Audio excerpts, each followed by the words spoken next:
getting myself prepared and set up to record this video. I thought I was ready. I thought I was ready to talk about it. I've talked about it since the end, but I just can't do it like this. Just maybe another time.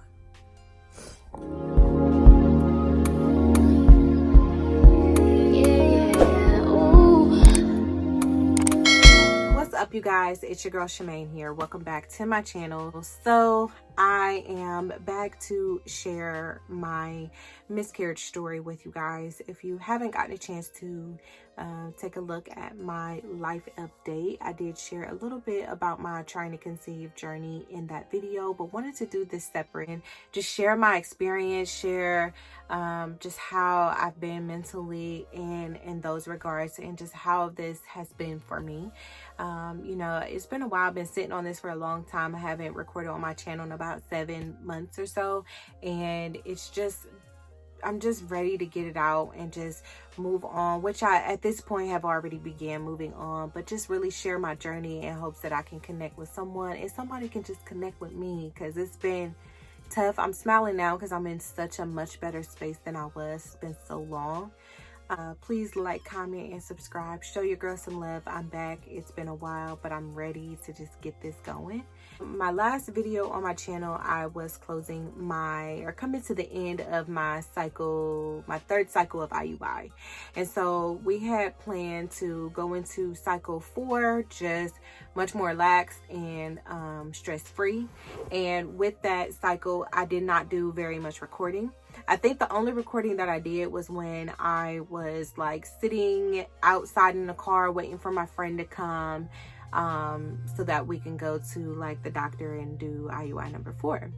So shortly after IUI number 3 going into 4, we realized that my husband was actually going to be out of town that same like time frame that I was going to be doing IUI. And so when we first realized that, we immediately called the doctor and just looked at our options for, you know, like preserving. So I went through my regular cycle. I didn't have any issues going into cycle 4 of IUI. I did my letrozole as I, you know, had done in my previous 3 cycles. I triggered, I went to the doctor, I had great responses, and I was ready to show up for IUI. So my friend and I, both of our husbands were out of town on a guy's trip. So I asked her to come with me. She's my close friend. So she came with me on the day of IUI. Of course, I had to sign to release them to do like his analysis and like, you know, like defrost the sample. And we just waited. We waited. I did my IUI. Husband comes back home. Going into my 2-week wait, I chilled. Like I had a glass of wine, and I think that was the key to that whole 2-week wait, is just to relax, like not to take everything so seriously. It was coming to the end of my 2-week wait, and I think I may have been like 2 to 3 days out from having to test. And so it was like a Wednesday evening. I just went to the store, got some tests like I normally do. I didn't have like any cheapies or anything laying around, so I went to the store and got me like a couple packs of First Response. And so Wednesday evening, I like didn't record anything. I didn't really have any plans to record anything. I prepared to get in the shower, and then before I got in the shower, I took a test. I set it on the back of the I sat it on the back of the toilet.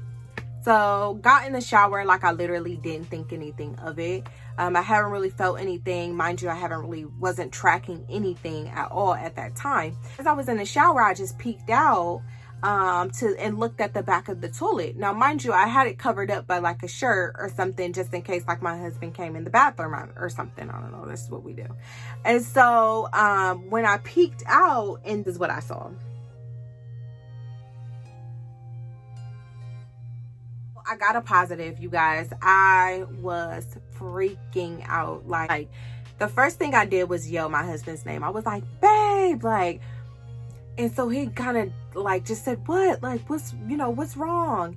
And so I thought to myself, like, oh, you gotta calm down. Like, I don't want to like you know, like ruin just the surprise. At this point, I couldn't even dry off fast enough. So at this point, my husband's getting up, getting dressed for work. So you know, at this point, I'm just trying to contain my excitement. Like, I cannot wait till he leaves so I can take another test.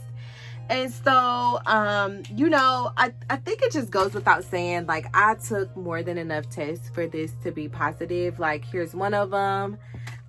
Here is another one that I had taken. Let it focus. And so, I don't know, you guys. Like, I feel like I had to keep doing it in order to believe it at that point. I was going crazy.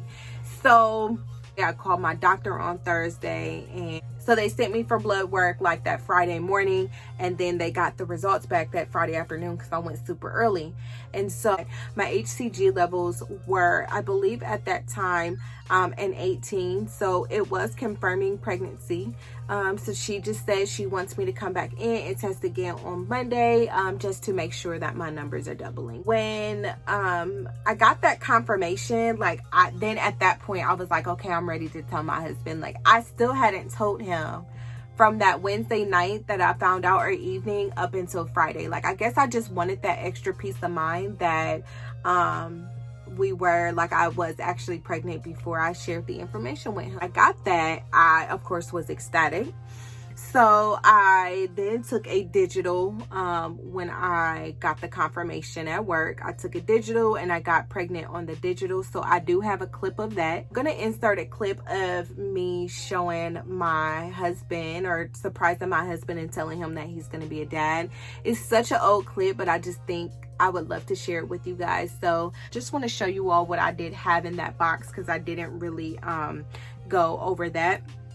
So I bought these cute little like crochet tennis shoes. Me and my husband have like these Yeezys, and I thought they would be so cute to get some for the baby and like surprise him with it. So I got like these cute little crochet shoes. I got this I got this book at Target. So I grabbed this book. I had gotten these like little pacifiers that say I love daddy on it, and then I also got like, of course, like some socks or whatever. So what I did was I started prepping my husband and told him that he had a package coming.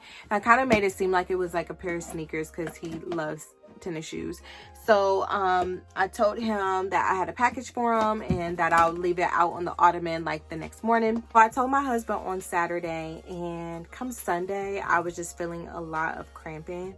I was still very tired, but I was just feeling some cramping. I wasn't like, I feel like it was still very early for me to really like have any crazy symptoms. I just kept sleeping. Honestly, I didn't have any other symptoms other than that. But Sunday, I just began to feel a lot of cramping. And so even at times, some very sharp pains. And then come that Monday, I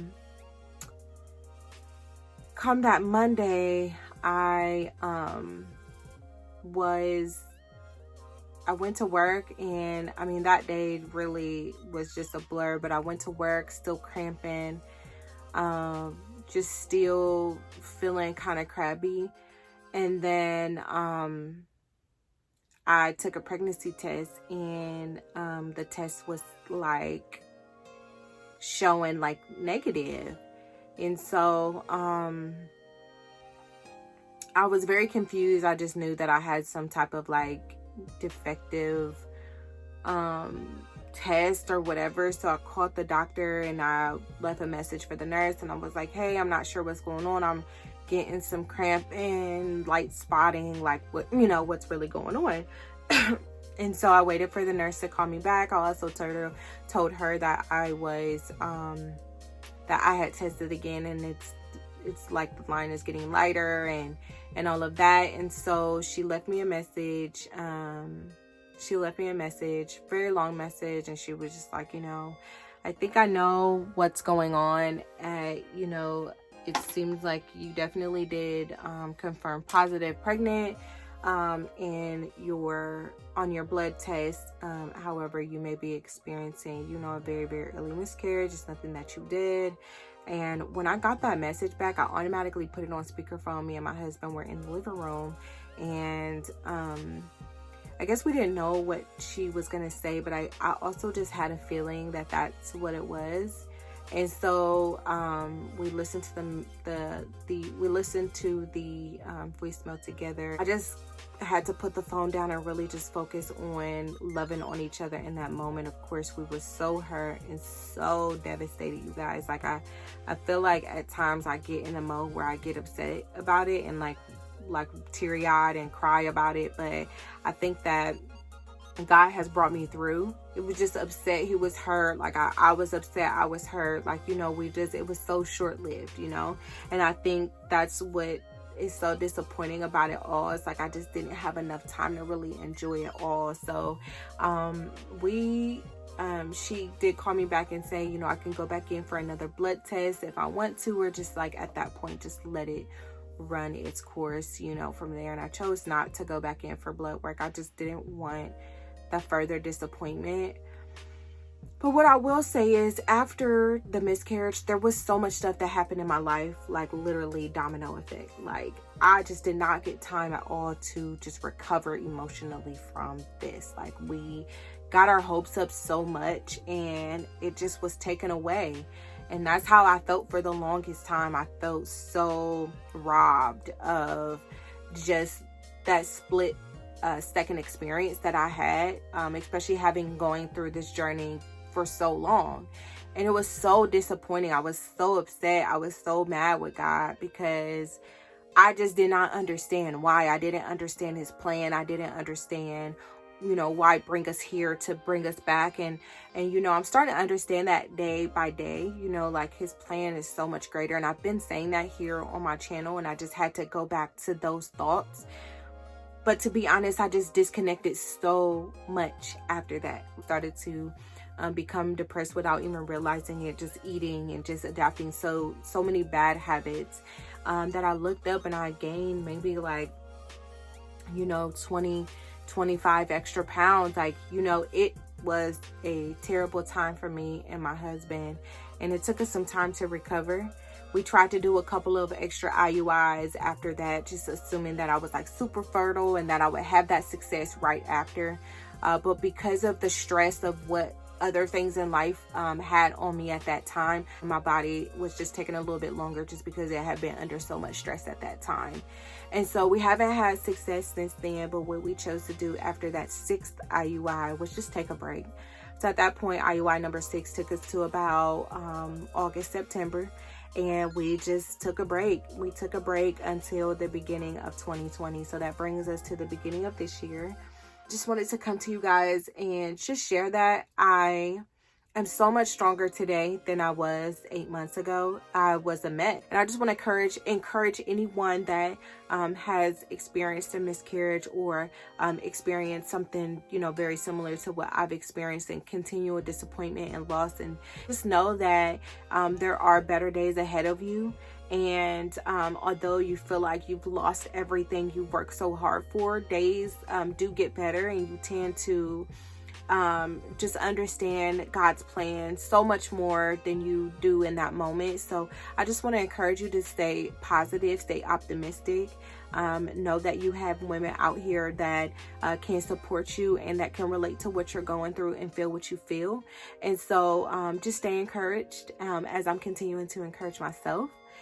So that is all that I have for you guys in this story. Thank you all for sticking through this journey. Again, don't forget to like, comment, and subscribe. Show your girl some love. And until next time, see you guys. Bye.